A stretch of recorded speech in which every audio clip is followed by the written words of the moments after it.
تیری میری love story تیسری قسط۔ اگلے دن وہ جلدی جلدی کام ختم کرتی پھر وہاں جانے کی تیاری کر رہی تھی۔ ایک بار پھر اسے اس بڑی گاڑی کو دیکھنا تھا جس کے بارے میں کل سے اب تک بتاتے بتاتے وہ فاطمہ کے ساتھ اماں ابا کا بھی سر کھا چکی تھی۔ اماں میں جا رہی ہوں، تھوڑی دیر میں آ جاؤں گی، تجھے کچھ دکان سے چاہیے تو بتا، آتے ہوئے لیتی آؤں گی۔ گلابی شلوار قمیض کے ساتھ نارنجی رنگ کا دوپٹہ پہنے وہ نگہت بیگم کے سامنے کھڑی بالوں میں لگا پراندہ گھما رہی تھی۔ انہوں نے ناگواری سے اسے دیکھا۔ نگوڑی، کب عقل آئے گی تجھے؟ سارے محلے میں دن دناتی پھرتی ہے۔ جلد تیری شادی کرا کر اس گھر سے چلتا کرتی ہوں۔ پیسے دے رہی ہو تو دے دو ورنہ میں جا رہی ہوں۔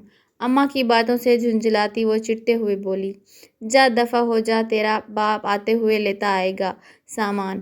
نگہت بیگم نے ہاتھ جھلاتے ہوئے اسے چلتا کہا۔ وہ بھی منہ بسورتی فوراً وہاں سے نکل گئی۔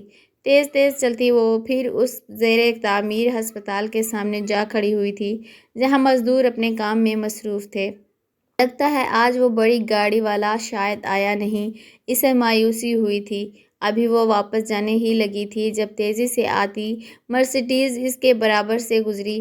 وہ رک کر اسے دیکھنے لگی جو چند قدموں کے فاصلے پر اپنی گاڑی سے باہر نکل رہا تھا۔ ہائے اللہ جی، کتنا سونا ہے! آنکھوں میں اشتیاق لیے زینب اسے دیکھنے لگی۔ تبھی ہاشم امتیاز بھی اپنے سن گلاسز اتار کر ماحول کا جائزہ لینے لگا جب ایک بار پھر اسے وہیں لڑکی کھڑی نظر آئی جو آنکھوں میں اشتیاق لیے کبھی اسے تو کبھی گاڑی کو دیکھ رہی تھی۔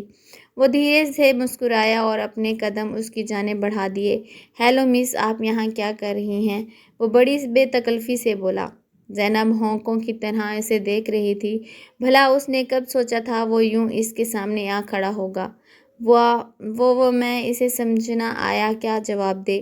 اچھا لگا آپ کو دیکھ کر، امید ہے پھر ملاقات ہوگی۔ ہاتھ میں پہنی گھڑی میں وقت دیکھتا وہ آگے بڑھ گیا۔ بھلا اس جیسے انسان کے پاس کہاں اتنا فضول وقت تھا کہ وہ اسے برداشت کرتا؟ زینب وہیں حیرت میں گھیری کھڑی تھی۔ اسے تو اب بھی یقین نہیں آ رہا تھا کہ اتنی بڑے آدمی نے خود آ کر اس سے بات کی۔ اپنی حیرت پر قابو پاتی اب وہ خوشی سے چہکتی واپس گھر کی طرف چل دی تاکہ کل پھر یہاں آ سکے۔ اس دن کے بعد سے ان کی ملاقاتوں کا سلسلہ تیزی سے چل پڑا تھا۔ وہ دونوں تیزی سے ایک دوسرے کے قریب آ رہے تھے۔ اب اکثر ہاشم امتیاز اسے اپنی کار میں کہیں نہ کہیں گھمانے پھرانے بھی لے جاتا تھا۔ دوسری طرف خدیجہ بیگم کے اصرار پر علی صاحب نے شادی کے لیے حامی بھر دی تھی جس کے باعث دونوں خاندانوں میں زور و شور سے شادی کی تیاریاں شروع ہو چکی تھیں۔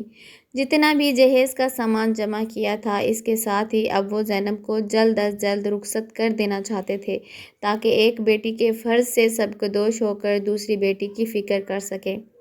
اس سب سے بے پرواہ زینب اپنی وہی دنیا میں مگن تھی جہاں ہاشم امتیاز اس کے کہتے ہی اس کی ہر خواہش پوری کر دیتا تھا۔ وہ اپنی قسمت پر جتنا حیران ہوتی کم تھا۔ یہ لے، یہ میں تیرے لیے لایا ہوں۔ دروازہ پر کھڑی زینب کو گول گپے تھماتے ہوئے احمد نے کہا، جو اب اکثر اس سے کسی نہ کسی بات پر روٹھ جاتی تھی، اب تو منہ ٹھیک کر لے، ویسے بھی جلد شادی ہونے والی ہے ہماری، پھر روز تجھے گول گپے کھلایا کروں گا۔ وہ معنی خیز لہجے میں بولا جبکہ زینب کے چہرے پر یکدم سنجیدگی چھائی تھی۔ کیا ہوا، کس سوچ میں گم ہے؟ احمد نے اس کے سامنے چٹکی بجائی۔ کہیں نہیں، اماں نے کچھ کام کہا تھا، ذرا وہ کر لوں، اب تم بھی جاؤ اپنے گھر، وہ اس سنجیدگی سے بولی۔ چل ٹھیک ہے، اب تجھ سے جمعہ کو ملاقات ہوگی جب تو میری بیوی بن کر میرے سامنے ہوگی۔ مسکرا کر کہتا وہ اپنے گھر کی جانب بڑھ گیا جبکہ زینب دروازہ بند کرتی کچن میں چلی آئی۔ اس کا ذہن ہاشم امتیاز اور احمد قریشی میں بری طرح الجھ چکا تھا۔ نہیں، میں ساری زندگی غربت میں نہیں گزار سکتی، وہ نفی میں سر ہلاتی اماں ابا سے بات کرنے کے بارے میں سوچ چکی تھی۔ رات کے کھانے سے فارغ ہو کر وہ سب کے لیے چائے بناتی صحن میں لے آئی جہاں اماں ابا اور فاطمہ بیٹھے تھے۔ اماں ابا، مجھے آپ دونوں سے کچھ کہنا ہے۔ ٹرے کو چارپائی پر ان کے سامنے رکھتے ہوئے وہ سنجیدگی سے گویا ہوئی۔ کیا بات کرنی ہے میرے بچے کو؟ علی صاحب محبت سے اپنی بیٹی کو دیکھتے ہوئے بولے جو اب کچھ ہی دنوں میں رخصت ہونے والی تھی۔ ابا، وہ کیا؟ وہ ابا، مجھے احمد سے شادی نہیں کرنی۔ ہمت جمع کرتی وہ آخر بول اٹھی۔ صحن میں خاموشی چھا چکی تھی۔ اماں ابا حیرت سے اسے دیکھ رہے تھے کہ تبھی اماں کا جلال جوش میں آیا۔ نہ ہنجارہ شرم نہیں آئی ایسی بات کرتے ہوئے ابا کے سامنے اس کی دیدہ دلیری اماں کو ایک آنکھ نہ بھائی۔ میں احمد سے شادی کر کے ساری زندگی غربت میں نہیں گزار سکتی۔ اماں کے جلال سے وہ ڈری نہیں تھی اور ڈھٹائی سے بولی۔ فاطمہ بھی حیرت سے اپنی بہن کا یہ روپ دیکھ رہی تھی۔ کیا بکواس کیے جا رہی ہے؟ تیرے لیے کون سا کسی شہزادے کا رشتہ آنے لگا ہے جو تجھے یہ شادی نہیں کرنی؟ کہتے ہوئے وہ ان کا ہاتھ اپنی چپل کی طرف گیا تھا۔ اماں کو چپل اٹھاتے دیکھ کر وہ تھوڑا پیچھے کو ہٹی۔ میں کہہ رہی ہوں اپنی جان دے دوں گی لیکن احمد سے شادی نہیں کروں گی۔ چپل پڑنے کے ڈر سے وہ رکی نہیں تھی۔ آنسوؤں کے ساتھ کہتی وہ فوراً کمرے میں بھاگی تھی۔ نگہت بیگم نے پریشانی سے احمد صاحب کو دیکھا جو خاموش بیٹھے نہ جانے کیا سوچ رہے تھے۔ پتہ نہیں کیا ہو گیا ہے اس لڑکی کو۔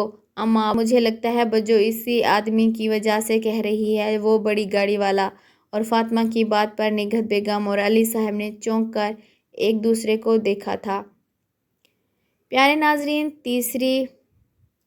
ناظرین تیری میری لو سٹوری قسط نمبر 4 اگلے دن ملاحظہ فرمائیے گا۔